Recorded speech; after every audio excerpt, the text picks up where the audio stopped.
Hi, everyone. Judge Andrew Napolitano here for Judging Freedom. Today is Tuesday, March 25th, 2025. Professor Jeffrey Sachs will be with us in just a moment. I'm going to ask him if he thinks that Donald Trump really wants peace. And then there's that problem about the leaked intelligence information about bombing the Houthis. Don't worry about it. Just blame Biden. At least that's what the Secretary of Defense is recorded as having said. But first, all this. Markets are at an all-time high. Euphoria has set in. The economy seems unstoppable. But the last administration has buried us so deep in debt and deficits, it's going to take a lot of digging to get us out of this hole. Are you prepared? Lear Capital specializes in helping people like me and you grow and protect our wealth with gold. Did you know that during Trump's last presidency, gold rose 54% to a record high? If that happens again, that puts gold at $4,200 an ounce in his next term. Don't wait. Do what I did. Call Lear at 800-511-4620 or go to LearJudgeNap.com for your free gold ownership kit and special report, $4,200 gold ahead.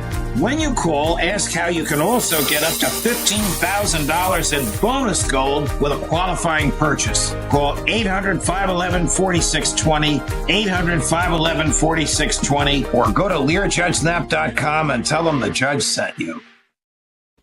Professor Sachs, welcome here, and thank you very much for your time. Does this group, the Houthis, pose any threat to the national security of the United States? Well, no major threat. They do attack shipping lines in the Red Sea region.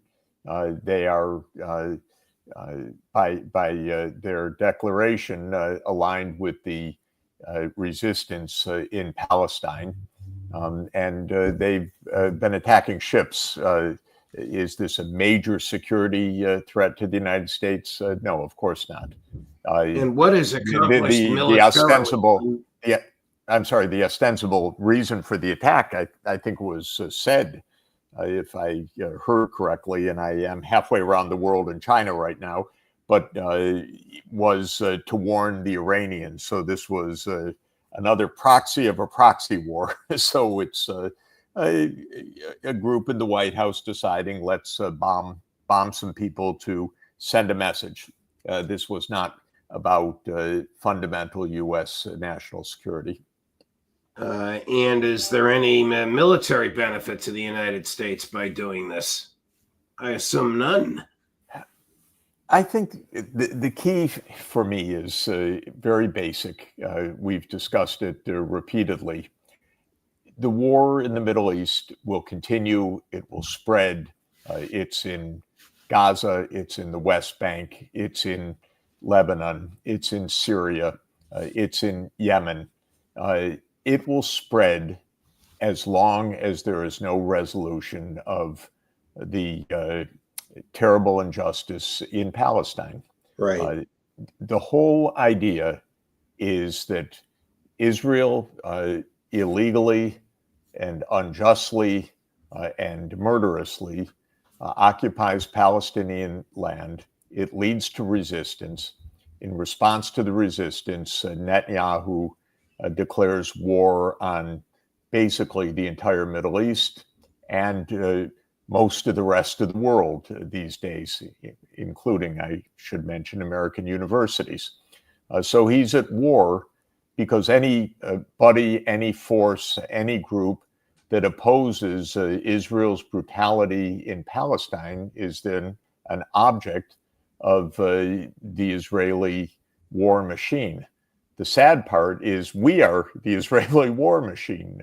Israel runs the U.S. government, runs the White House, runs that group that was intercepted or caught in communication by the Atlantic magazine reporter. They're run by Israel.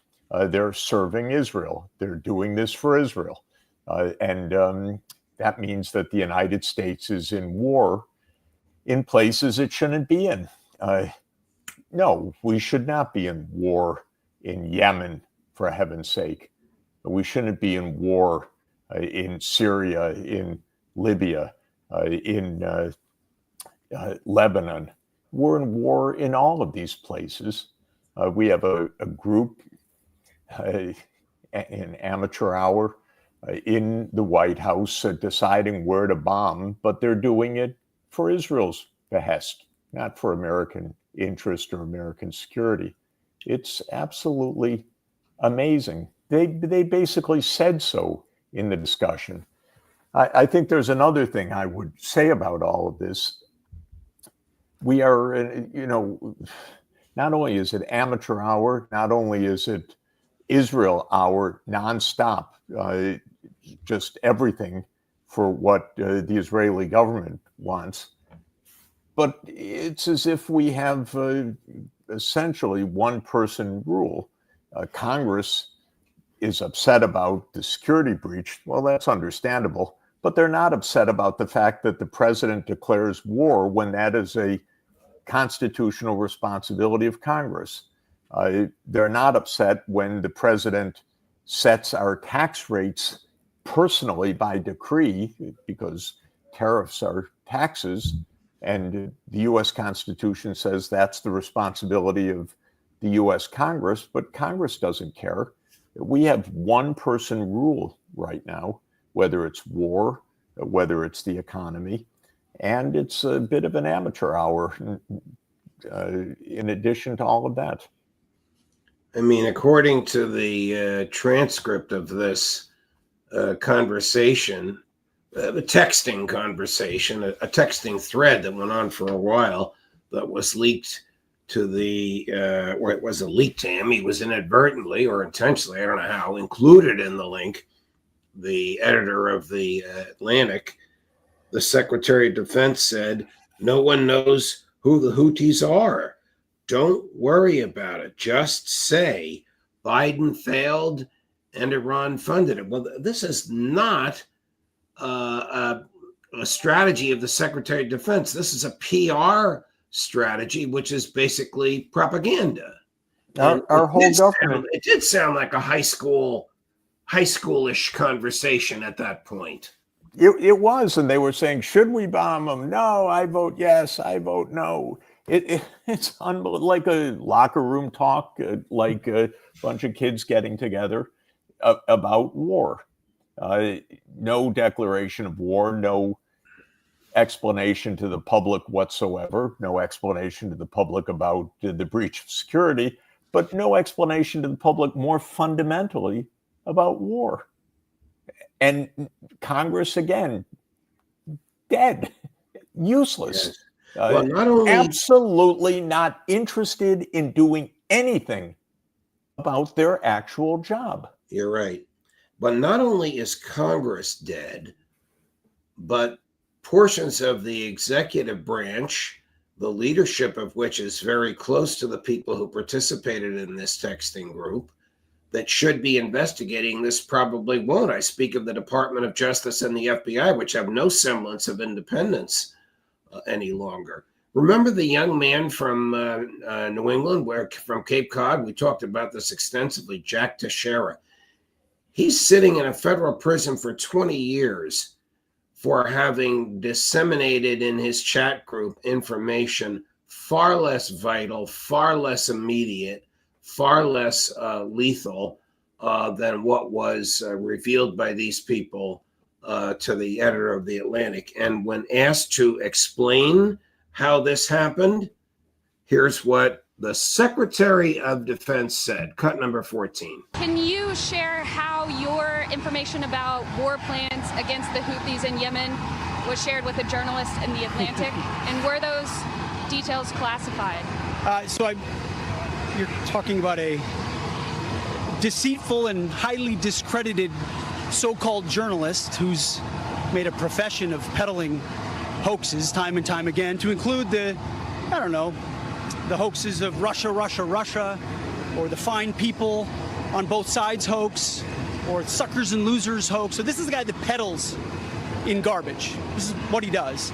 I would love to comment on the Houthi campaign. because of the skill and courage of our troops. I've monitored it very closely from the beginning. And you see, we've been managing 4 years of deferred maintenance under the Trump administration. Our troops, our sailors were getting shot at as targets. Our ships couldn't sail through. And when they did shoot back, it was purely defensively or at shacks in Yemen. President Trump said, no more. We will reestablish deterrence. We will open freedom of navigation, and we will ultimately decimate the Houthis, which is exactly what we're doing as we speak from the beginning, overwhelmingly.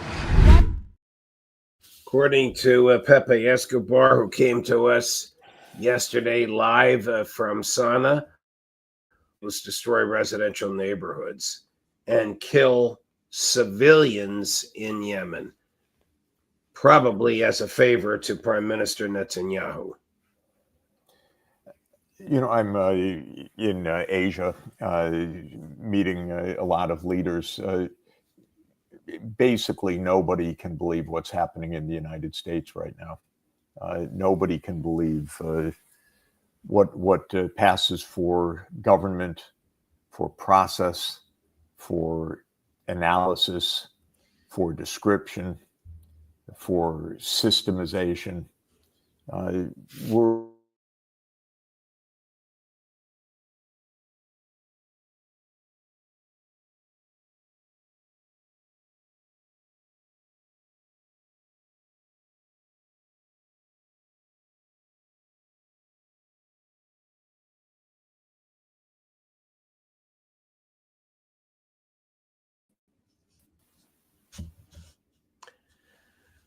All right, Professor Sachs is on an island off the coast of China, and we're waiting for his internet to reconnect. He was commenting on his perception as he talks to foreign leaders. There we go. We back, Jeff? yeah. Sorry about that. You were telling us how foreign leaders are finding it difficult to believe what's happening in the United States today, not only the public policy of the government, but the procedure by which those policies are sought. There is shock and amazement at the complete lack of order in every aspect of events. Yes, the Secretary of Defense may try to laugh things off. He may try to use whatever spin he wants on something very serious. But people outside are watching this who are very serious. And they've never seen anything like this. Do you think that the United States of America is preparing, the Trump administration is preparing for war against Iran? It very well may be. You know, to my great dismay, they seem to have thrown everything in with Netanyahu yet again. This would not be unique to this administration. Our government is run by the Israeli government when it comes to policy in the Middle East, and it seems that nothing has changed. Everything that this group does and says is in response to Israel's dictates and demands. So at this point, nothing would surprise me. There was a glimmer, a moment when it seemed that Donald Trump was going to assert American foreign policy. That now really has been absent, at least for the last 2 weeks. Israel brazenly blew off an agreed ceasefire, started mass murder again in Gaza, started mass murder in Syria. The U.S. Has started killing civilians in Yemen, clearly at Israel's behest, to throw warnings to Iran. What was an opening, a repeated opening by the Iranians for negotiations, was met by brazenness by this group in the last couple of weeks, and the Iranians said, "Well, okay, there can't be negotiations then. It's alarming, absolutely alarming. The United States does not run its foreign policy in the Middle East, and we are now. I put it at 29 years of continuous war, caused by the mayhem of the Israeli leadership of Mr. Netanyahu, who's the world's worst and most dangerous politician. And this is what we continue to have now, day by day. So the answer to your question, could we be at war with Iran? Yes, absolutely. You saw how haphazard all of this process is. Maybe they'll flip a coin next time. Maybe they'll invite in a few other reporters and find out. In the meantime, they're, destroying our universities also exactly on the same orders coming from Israel. It's really amazing. And one of the not allowed to say anything about this stuff. Pardon me. And if a student tries to say anything about any of this, well, they'll whisk them off, put them in prison, send them away, deport them, turn them away from the borders. Again, not even a semblance of the due process that has existed for hundreds of years in the British legal system, which became the basis of the American legal system. These most basic processes are being gutted before our eyes in these very days, and again, coming from orders from Israel.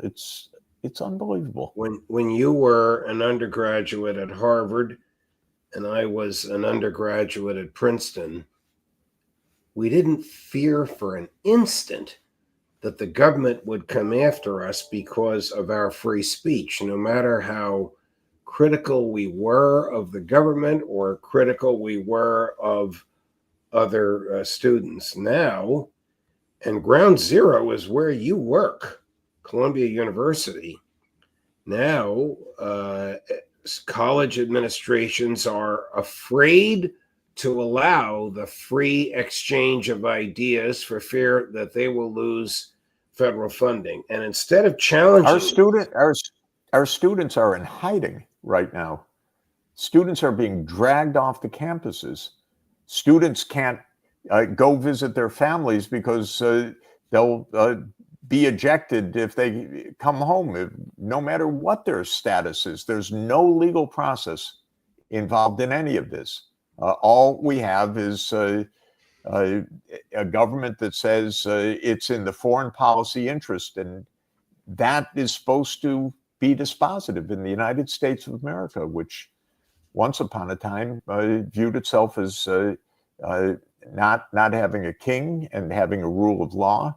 And even when Britain had a king, the king was subject to legal constraint for, by the way, the last 810 years since the Magna Carta.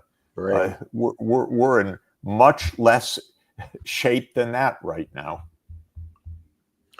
Going back to the president, he seems to be in a hurry to try to resolve the Ukraine mess. President Putin manifests his typical and well-established level of patience. One wonders if anything that he and Trump and Putin might agree to would be materially disrupted by events in Gaza or the United States military engaging in events in Iran. What is the Kremlin going to do? Sit back and do nothing if B-52s show up over Tehran? Well, of course, Iran and Russia have a security agreement. They signed that on January 17th, 2025. So just days before the Trump administration came into office. This is a very serious matter. Iran is part of the BRICS countries, meaning that it is also in a close relationship with China, with India, with Brazil, with South Africa, with countries that in total constitute about half the world's population. This is not a game, except for Netanyahu. And it's very serious. I don't know whether they understand the ramifications of what they're doing. This free shooting, the demands coming from Israel that they salute and follow. I don't know if they understand. Over the weekend, the Gazan Health Ministry announced the burial of the 50,000th resident. Now, that is a low number because there obviously are a lot of dead bodies that haven't been discovered and may never be discovered because of the level of devastation. But that number doesn't seem to shock anymore. That number did not reverberate around the world with outrage. Well, I'm not sure I would say that. It reverberated around the world, but not inside the United States. Okay. All over the world, there is complete dismay. Israel is destroying itself, destroying its position in the world. There is absolute disgust and disdain for what Israel is doing. It's mass murder, celebrated on TikTok regularly. It's hundreds of thousands dead, because what is the 50,000 is people pulled from the rubble. As you say, there are also many, many thousands not pulled from the rubble. But in addition to that, there are people who have died in mass numbers because they don't even have anesthetics. They don't have health care because Israel systematically destroyed the hospitals and the clinics. They don't have food. They don't have shelter. They don't have water. They don't have sanitation, because it was the explicit aim of Israel, not hidden, but stated repeatedly, to make Gaza unlivable for the 2 million people there. And the idea remains that they will either be killed or they will be ethnically cleansed. And this is still the implicit threat that this group in the White House is making to Egypt and to Jordan. You better take these people because remember, they work for Netanyahu. They work for the Israel lobby. So this is absolute mass murder. And it continues, but believe me, all over the world, it is known, it is seen. I've never seen the world more united in the cause of the basic rights of the Palestinian people. The United States stands alone in blocking peace. Alone, of course, I put Israel, they're the main author of this, but then the United States is basically alone. As we've talked about, yes, the U.S. can round up the vote of Micronesia and Nauru, maybe Papua New Guinea on a good day, maybe Paraguay. That's it. You have 180 plus countries in the world. You have all of the BRICS nations, the major countries, Brazil, Russia, India, China, South Africa, Egypt, Ethiopia. You have the 57 countries of the Organization of Islamic Cooperation. You have all of the Arab League. You have countries all over the world saying, make peace, have two states, stop the slaughter, stop the illegality. They're watching what's happening. They see that the United States, which professed once upon a time to have values, we even called them Western values. What a travesty. They see that the United States is complicit in this mass murder, and they see how flippant it's done, because believe me, what just happened in the last day no matter what our Secretary of Defense tries to brush off, is news everywhere in the world. It was discussed all day in East Asia, I can tell you for sure. And people see how out of control this process is right now. So none of this is hidden. None of this is hidden from view. It's just that we talk to ourselves in the United States, but the rest of the world's watching what's happening. Donald Trump has boasted that his greatest achievement will be to receive the Nobel Peace Prize. Is Donald Trump a man of peace? I don't know if he understands what is happening. I don't understand. I don't know if he understands who's running the show. I think he is trying to make peace in Ukraine, and I very much support that. But what is happening in the Middle East is the opposite of that. I hope that he gets a grip and understands that this is so far from America's interests. This devastation, this complicity in mass murder, this diplomatic isolation, this terrorism inside American society on behalf of the Israel lobby. I'm still hoping that somehow he'll figure this out. Professor Sachs, thank you very much. Thanks for accommodating our schedule. I know it's the middle of the night where you are. We deeply appreciate, even when these topics are unpleasant to discuss, you bring your great to be with you. Insight. Yeah, thank you very much. We'll see you again next week. All the best. Great. Thanks so much. Sure. And coming up later today at 2:00, Max Blumenthal on all of this. At 3:00, Karen Kwiatkowski on all of this. Tomorrow, Wednesday at noon, the inimitable George Galloway on all of this. Judge Napolitano for Judging Freedom.